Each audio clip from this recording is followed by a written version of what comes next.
ओम नमः शिवाय, ओम नमः शिवाय। शिव हरि बच्चों। बोलो श्री कृष्ण भगवान की जय। सदा भवानी दाहिने सम्मुख रहो गणेश राम, सम्मुख रहो गणेश। पांच देव रक्षा करो, ब्रह्मा विष्णु महेश सियापति राम। जय जय राम।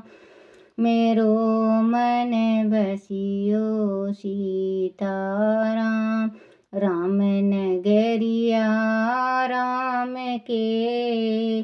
बसते गंगा तीर रामा, बसते सरयू तीर रामा।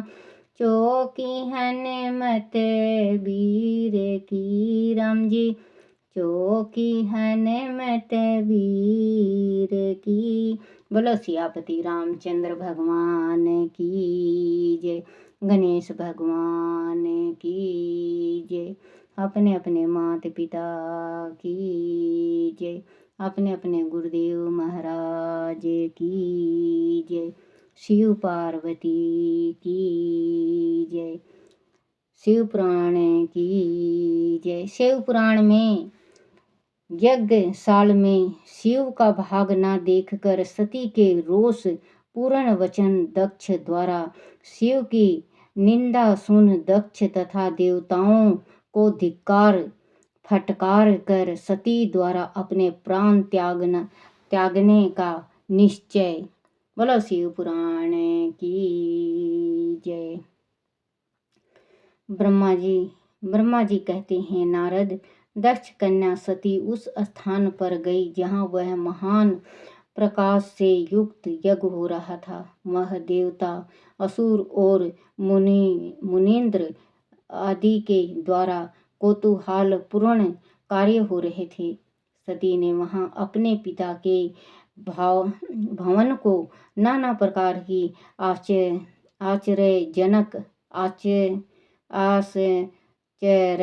आश्चर्यजनक वस्तुओं से संपन्न, उत्तम प्रभाव से परिपूर्ण, मनोहर तथा देवताओं और ऋषियों के समुदाय से भरा हुआ देखा। देवी सती भवन के द्वार पर जाकर खड़ी हुई और अपने वाहन नंदी से उतर कर अकेले ही शीघ्रता पूर्वक यज्ञशाल के भीतर चली गई। सती को आई देख उनकी यश शिवनी माता असिकनी वीरनी ने और बहनों ने उनका यथोचित आदर सत्कार किया, परंतु दक्ष ने उसे देखकर भी कुछ आदर नहीं किया तथा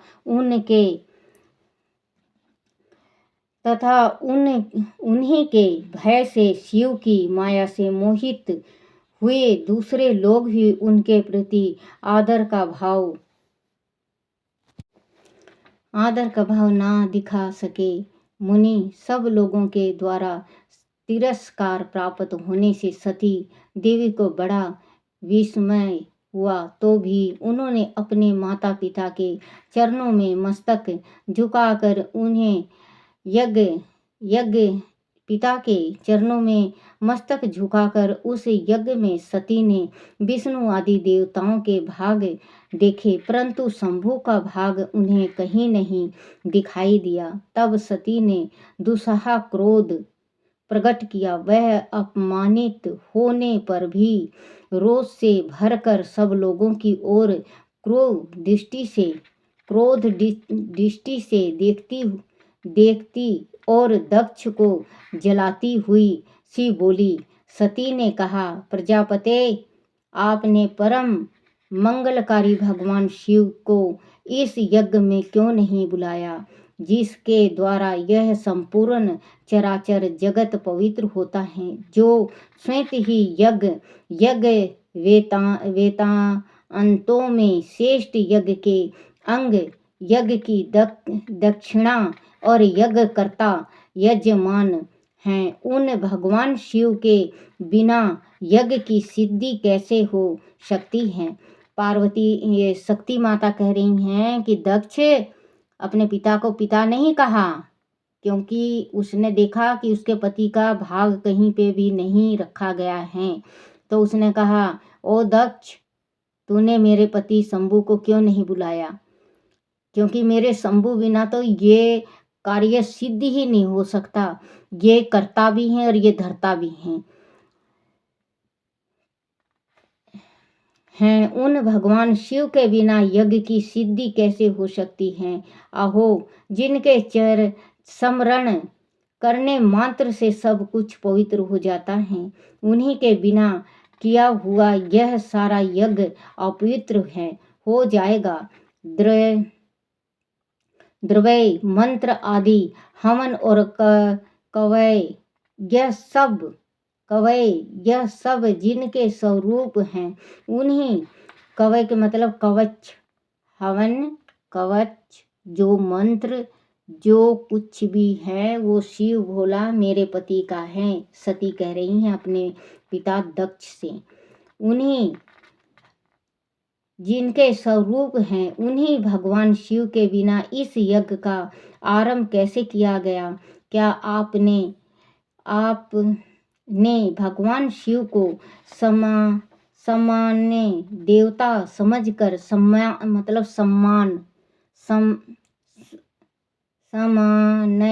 सामान्य देवता समझकर, जीभ नहीं पलट दिया, माफ करना बच्चों, देवता समझकर उनका अनादर किया है।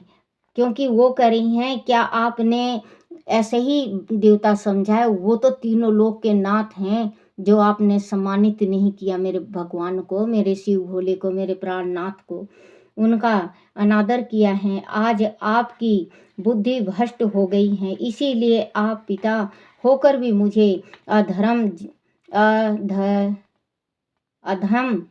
जांच रहे हैं। अरे, यह है विष्णु और ब्रह्मा आदि देवता तथा मुनि अपने प्रभु भगवान शिव के आए बिना इस यज्ञ में कैसे चले आए। ऐसा कहने के बाद शिव स्वरूपा परमेश्वरी सती ने भगवान विष्णु, ब्रह्मा, इंद्र आदि सब देवताओं को तथा समस्त ऋषियों को बड़े कड़े शब्द में फटकारा। ब्रह्मा जी कहते हैं, नारद, इस प्रकार क्रोध से भरी हुई जगदम्बा सती ने वह व्यथित हृदय से अनेक प्रकार की बातें कही, मतलब दुखता हृदय से। उनका अपने पति का भाग ना देख के और बुलाया भी नहीं इसके पिता ने, दक्ष ने, तो इसके दिल आहत हो गया। उसके दर्द से अपने पिता को, देवताओं को उल्टा सीधा भी कहा माँ सती ने कि विष्णु भगवान, ब्रह्मा जी और जो ऋषि हैं और अन्य देवता, आप लोग जब शिव ही नहीं आए तो आप लोग यहाँ क्यों आए। क्योंकि बच्चों, काल भी मैंने कहा था कि अगर ये सारे मना कर देते तो शंकर भगवान को लाना पड़ता और शंकर भगवान आते। लेकिन कहते हैं ना, होनी किसी के बस में नहीं होती, होनी अपने साथ चलती हैं। व्यथित हृदय से अनेक प्रकार की बातें कही। श्री विष्णु आदि समस्त देवता और मुनि जो यहाँ उपस्थित थे, सती की बात सुनकर चुप रह गए। अपनी पुत्री के वैसे वचन सुनकर कुपित हुए दक्ष ने सती की ओर क्रोध दृष्टि से देखा और इस प्रकार कहा। दक्ष बोले, भद्रे, तुम्हारे बहुत कहने से क्या लाभ, इस समय यह तुम्हारा कोई काम नहीं है, तुम जाओ। देखो बच्चों, कितना निर्दयी बाप हैं। अब भी हैं संसार में, बहुत बाप ऐसे हैं, बेटी को आने नहीं देते, क्योंकि ससुराल किसी का गलत मिल जाता है बच्चों, बेटी की किसी का ससुराल गलत मिल जाता है, वो अपने घर आती हैं, अपने माँ बाप से बताती है, लेकिन माँ बाप नहीं सुनते हैं। लड़की का 2 घर हैं, एक मायका और एक ससुराल। अगर ससुराल में भी ठोकर मारे तो लड़की मायका आती है, और मायके में भी ठोकर मार दे तो लड़की कहाँ जाएगी? वो लड़की फिर गलत कदम उठा जाती हैं, क्योंकि उसका कोई संगी साथी नहीं होता, तो वो उसके कदम डगमगा जाते हैं, या आत्महत्या कर लेती है या कोई गलत कदम उठा लेती है, जो अपने तीनों पुष्ट सातों पुष्ट के नाम नरक में चला जाता है। तो बच्चों, अगर आपकी बेटी को तकलीफ है ससुराल में, तो प्यार से बेटी को भी समझाओ और उसके पति और सास को भी समझाओ। गृहस्थी बसाने की कोशिश करा करा करो, और गृहस्थी तोड़ने की कोशिश मत करा करो, क्योंकि ये भगवान के दिए हुए होते हैं। पति पत्नी की जोड़ी परमात्मा ने बनाई हुई है। तो बच्चों, आप अपनी बेटी को कभी भी, अगर वो, जैसे मान लो आपकी बेटी जिद्दी गुस्सैल भी है और लड़के आती हैं, तो आए तो उसे चाय पानी दो, उसे बैठाओ, प्यार से समझाओ, फिर उसके ससुराल लेके जाओ। और अगर बेटी की गलती हो तो आप माफ़ी मांगो और अपनी बेटी से गलती का माफ़ी मंगवाओ, तो क्यों नहीं घर बसेगा। और कोई कोई माँ बाप तो ऐसे होते हैं कि बेटी अगर उसकी गलती भी ना हो, जब भी उसको बाहर निकाल देते हैं, तो वो बेटी फिर कोई ना कोई गलत कदम उठाती है, क्योंकि ससुराल भी नहीं पीहर भी नहीं उनका। दृष्टि से देखा और इस प्रकार कहा। दक्ष बोले, भद्रे, तुम्हारे बहुत कहने से क्या लाभ? इस समय यहाँ तुम्हारा कोई काम नहीं है, तुम जाओ या ठहरो, जाओ या ठहरो, यह तुम्हारी इच्छा पर निर्भर है। तुम यहाँ आई ही क्यों? समस्त विद्वान जानते हैं कि तुम्हारे पति शिव अमंगल रूप हैं, वह कुलीन। देखो बच्चों, ये अपनी लड़की के सामने भी कह रहा है, अपने दामाद के वास्ते, भगवान शिव के वास्ते। तुम्हारे पति शिव अमंगल रूप हैं, वह कुलीन भी कुलीन भी नहीं है। कुलीन का मतलब कुल, जिनके माँ बाप, जिनका कुल गोत्र, जिनका देवी पितर। क्योंकि शिव बोले तो बिल्कुल संसार में शिव ही हैं, और जो हम हुए हैं शिव के कृपा से हुए हैं। और शिव भगवान का पूरा जगत है, संसार है, तीनों लोक हैं, तीनों त्रिलोकी नाथ हैं, उनका सब ब्रह्मांड है। तुम्हारे पति शिव अमंगल रूप है, वह कुलीन भी नहीं है, वह वेद से वहिष्ठ कृत है, और भूतों प्रेतों तथा पिशाचों के स्वामी हैं। वह बहुत ही कु कुवेश धारण किए रहते हैं, इसीलिए रुद्र को इस यज्ञ के लिए नहीं बुलाया गया। हे बेटी, मैं रुद्र को अच्छी तरह जानता हूँ। अंत जानबूझकर ही मैंने देव ऋषियों की सभा में उनकी आमंत्रित नहीं किया है। रुद्र को शास्त्रों के अर्थ का ज्ञान नहीं है, वह उद्दंड और दुरात्मा है। मुझ मूढ़ पापी ने ब्रह्मा जी के कहने से उनके साथ तुम्हारा विवाह करा दिया था। अंत श्रीमते, तुम क्रोध छोड़कर स्वस्थ शांत हो जाओ। इस यज्ञ में तुम आ ही गई तो स्वयं अपना भाग या दहेज ग्रहण करो। दक्ष के ऐसे कहने पर उसकी पुत्री, उनकी त्रिभुवन पूजित पुत्री सती ने शिव की निंदा करने वाले अपने पिता की ओर जब दृष्टिपात किया, तब उनका रोष और भी बढ़ गया। वह मन ही मन सोचने लगी कि अब मैं शंकर जी के, बोलो शिव शंकर भगवान की जय, शिव पार्वती की जय, बच्चों, ये पार्वती अपने देखो, जैसे अब कहते हैं ना माता पिता, पति पत्नी में लड़ाई हो जाता है तो बुला लेते हैं घर की, बेटी तू जा मत, हम तेरी दूसरी शादी कर देंगे। तो वही दक्ष ने कहा कि बेटी तू आ गई तो अब निर्मल मन से खुश खुश रह, और अपने जो भाग हैं, जो तुझे दान दहेज जो मिलेगा, जो हम देंगे, उसे खुशी खुशी तू प्राप्त कर। शिव जी को भूल जा, क्योंकि शिव जी भूतनाथ हैं, उनको बोलने की तमीज नहीं है। वो बिल्कुल गंदे से रहते हैं, उनको कपड़ा पहनने का ढंग नहीं है, और वो राख, मरे हुए इंसानों का राख लगाते हैं, और वो उनको ना तो किसी का बोलने की, किसी के साथ ना किसी बैठने का उठने का तमीज नहीं है। आप आ गई हो तो आप प्रेम से रहो। तो माँ थी, संसार जगत जननी थी, ये अपने पति के वास्ते सुनने वाली थोड़ी ना थी। इन्हें अपने बाप को बिल्कुल ही क्रोध भरी दृष्टि से देखा, उसको देखते ही और ज़्यादा उसमें गुस्सा हो गया माता रानी में, कि देखो मेरे पिता ने क्या आज किया। सब संसारी थे बच्चों, वहाँ पे जगत बैठी थी हवन के पास, जहाँ पे यज्ञ हो रहा था। तो उनके पति ने, उसके पिता ने पति के वास्ते गलत कहा तो सती के दिल को छू गया। कभी भी आप, एक दफ़े और कहा था मैंने आपसे कि सभा में कभी अपने जमाई का इज्जत नहीं उतारना चाहिए, जमाई बेटी का।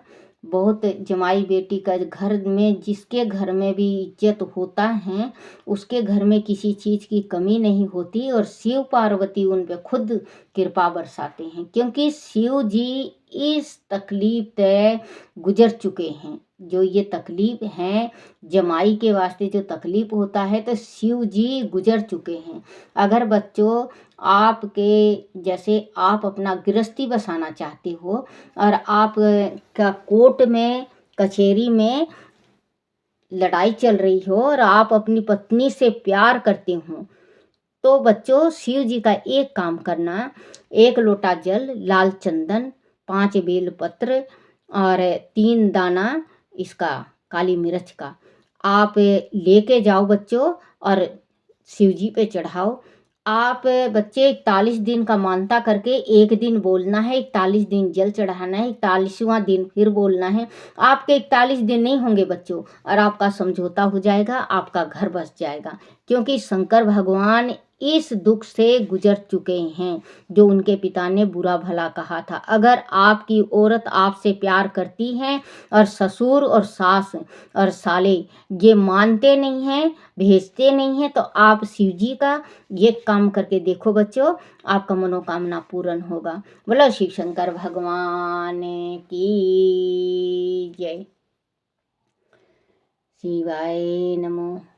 ओम नमः शिवाय, ओम नमः शिवाय, ओम नमः शिवाय बाबा, ओम नमः शिवाय, ओम नमः शिवाय भोले, ओम नमः शिवाय, ओम नमः शिवाय भोले, ओम नमः शिवाय, ओम नमः शिवाय, ओम नमः शिवाय, ओम नमः शिवाय भोला, ओम नमः शिवाय। बोलो शिव शंकर भगवान की जय। शिवाय नमो, शिवाय नमो, शिवाय नमो, शिवाय नमो, शिवाय नमो।